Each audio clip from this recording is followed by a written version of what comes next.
नमस्कार दोस्तों, एक बार फिर से स्वागत है आप सभी का हमारे YouTube चैनल पर। आज की वीडियो का शीर्षक है निर्जला एकादशी अथवा ज्येष्ठ शुक्ल एकादशी व्रत कथा। निर्जला एकादशी का महत्व। एकादशी व्रत हिंदुओं में सबसे अधिक प्रचलित व्रत माना जाता है। वर्ष में 24 एकादशियां आती हैं, किंतु इन सब एकादशियों में ज्येष्ठ शुक्ल एकादशी सबसे बढ़कर फल देने वाली समझी जाती है, क्योंकि इस एक एकादशी का व्रत रखने से वर्ष भर की एकादशियों के व्रत का फल प्राप्त होता है। निर्जला एकादशी का व्रत अत्यंत संयम साध्य है। इस युग में यह व्रत संपूर्ण सुख भोग और अंत में मोक्ष कहा गया है। कृष्ण पक्ष और शुक्ल पक्ष दोनों पक्षों की एकादशी में अन्न खाना वर्जित है। निर्जला एकादशी व्रत कथा। निर्जला एकादशी व्रत का पौराणिक महत्व और व्याख्यान भी कम रोचक नहीं है। जब सर्वज्ञ वेद व्यास ने पांडवों को चारों पुरुषार्थ धर्म, अर्थ, काम और मोक्ष देने वाले एकादशी व्रत का संकल्प कराया था, तब युधिष्ठिर ने कहा, जनार्दन, ज्येष्ठ मास के शुक्ल पक्ष में जो एकादशी पड़ती है, कृपया उसका वर्णन कीजिए। भगवान श्री कृष्ण ने कहा, हे राजन, इसका वर्णन परम धर्मात्मा सत्यवती नंदन व्यास जी करेंगे, क्योंकि ये संपूर्ण शास्त्रों के तत्वज्ञ और वेद वेदांगों के पारंगत विद्वान हैं। तब वेद व्यास जी कहने लगे, कृष्ण पक्ष और शुक्ल पक्ष दोनों पक्षों की एकादशी में अन्न खाना वर्जित है। द्वादशी के दिन स्नान करके पवित्र हो और फूलों से भगवान केशव की पूजा करें। फिर नित्य कर्म समाप्त होने के पश्चात पहले ब्राह्मणों को भोजन देकर अंत में स्वयं भोजन करें। यह सुनकर भीमसेन बोले, परम बुद्धिमान पितामह, मेरी उत्तम बात सुनिए।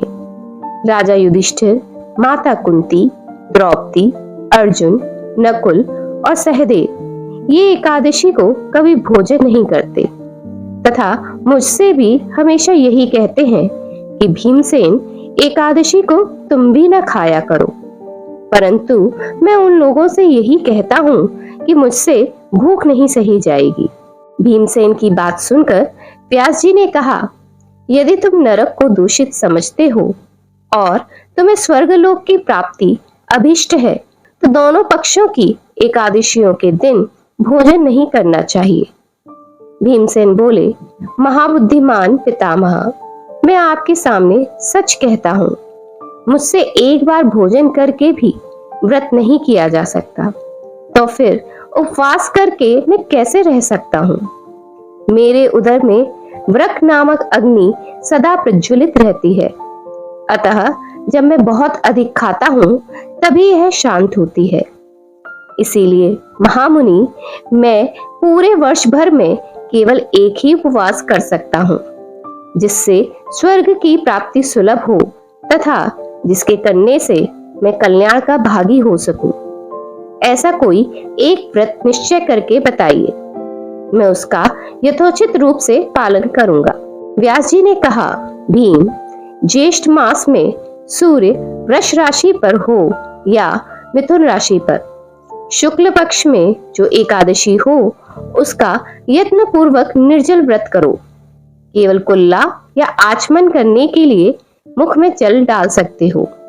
उसको छोड़कर किसी प्रकार का जल विद्वान पुरुष मुख में ना डाले, अन्यथा व्रत भंग हो जाता है। एकादशी को सूर्योदय से लेकर दूसरे दिन के सूर्योदय तक मनुष्य जल का त्याग करे तो यह व्रत पूर्ण होता है।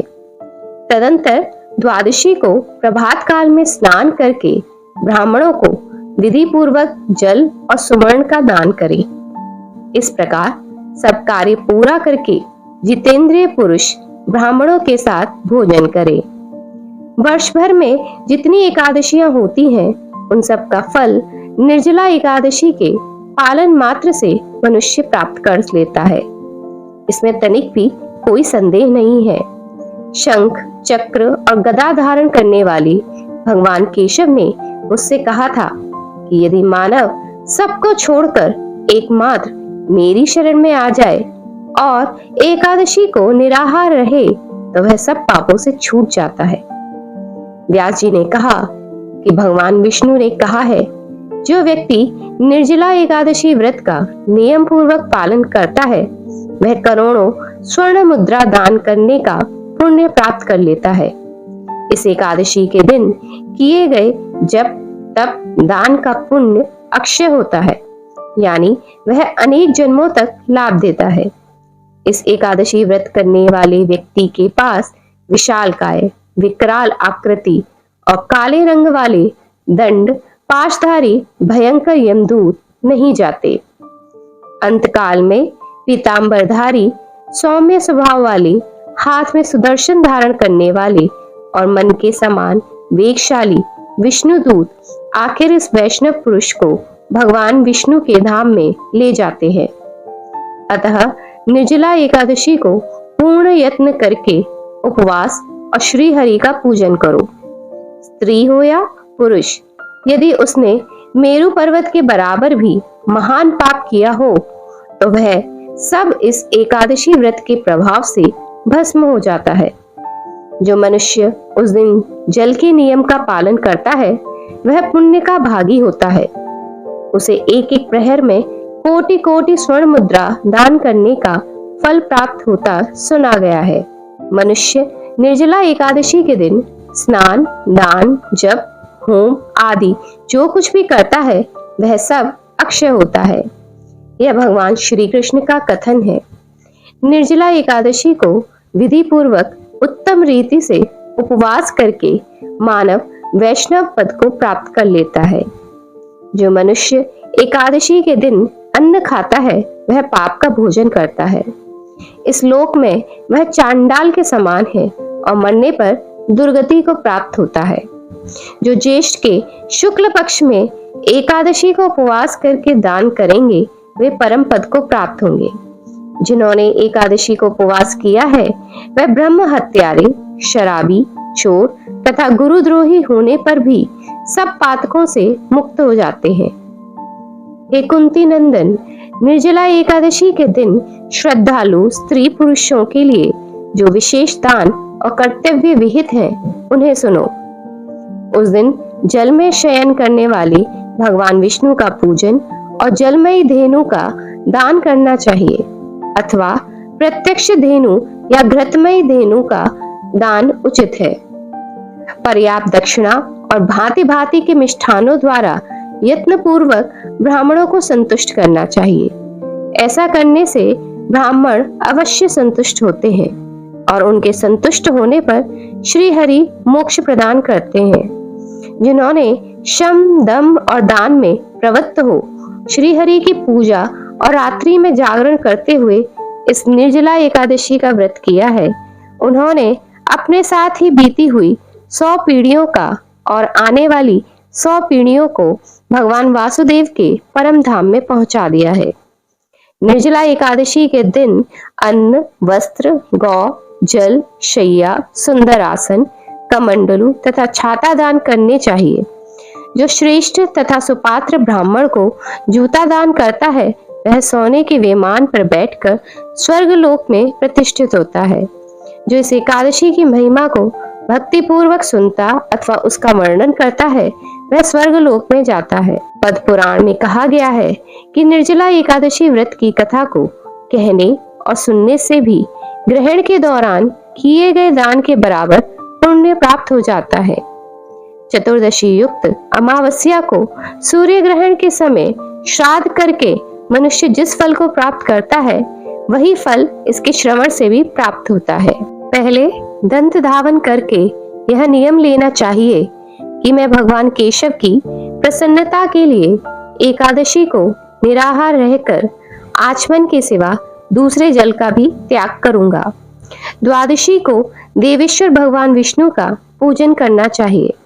गंध, धूप, पुष्प और सुंदर वस्त्र से विधि पूर्वक पूजन करके जल के घड़े के दान का संकल्प करते हुए निम्नांकित मंत्र का उच्चारण करें। संसार सागर से तानने वाले हे देव ऋषिकेश, इस जल के घड़े का दान करने से आप मुझे परम गति की प्राप्ति कराइए। भीमसेन, ज्येष्ठ मास में शुक्ल पक्ष की जो शुभ एकादशी होती है उसका निर्जल व्रत करना चाहिए। उस दिन श्रेष्ठ ब्राह्मणों को शक्कर के साथ जल के घड़े दान करने चाहिए। ऐसा करने से मनुष्य भगवान विष्णु के समीप पहुंचकर आनंद का अनुभव करता है। तत्पश्चात द्वादशी को ब्राह्मण भोजन कराने के बाद स्वयं भोजन करें।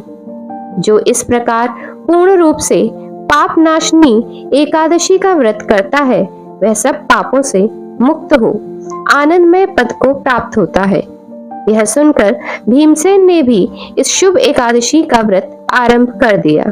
तब से यह लोक में भीमा एकादशी अथवा पांडव एकादशी के नाम से विख्यात हुई। ज्येष्ठ शुक्ल पक्ष एकादशी के ही दिन भगवान श्री कृष्ण ने देवी रुक्मणी का हरण किया था। अतः यह एकादशी रुक्मणी हरण एकादशी के नाम से भी जानी जाती है। आशा करती हूँ आप सभी को वीडियो पसंद आया होगा। अगर वीडियो पसंद आया तो वीडियो को लाइक करें, कमेंट बॉक्स में कमेंट करें और अगर आप चैनल पर नए हैं तो चैनल को सब्सक्राइब करें। साथ ही साथ अपने दोस्तों को भी शेयर करें। मिलते हैं एक और नए वीडियो के साथ, तब तक के लिए जय श्री राम।